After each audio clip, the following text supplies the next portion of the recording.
ಮತ್ತೆ ಸುಗ್ರೀವನ ಕಪಾಲವನ್ನು ಅದನ್ನೇ ಪಾತ್ರೆಯನ್ನಾಗಿಸ್ತೇನೆ. ಉಳಿದತ್ರ ಕಪಿವೀರನ ತಲೆಯನ್ನು ಕಡಿದು ಮುಗಿದು ರಕ್ತವನ್ನು ಪಾತ್ರೆಯಲ್ಲಿ ತುಂಬಿಸ್ತೇನೆ. ನಿನಗೆ ಜಯಲವನೆಯನ್ನು ಒದಗಿಸಿಕೊಡ್ತೇನೆ. ಕೊಡುವಪ್ಪಣೆ. ನಿನಗಿಂತ ಮೊದಲು ಧೂಮ್ರಾಕ್ಷ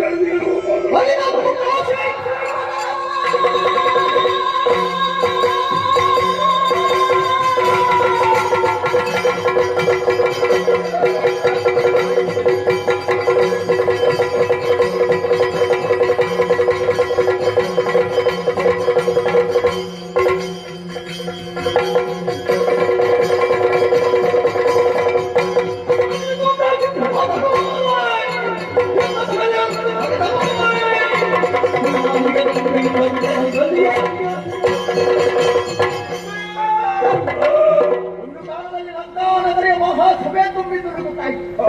ದೇವಾಂತಕಾಂತ ತುಂಬಾ ಶೋನ ಅತಿಥಯರೇ ಬದಲಾದವರು.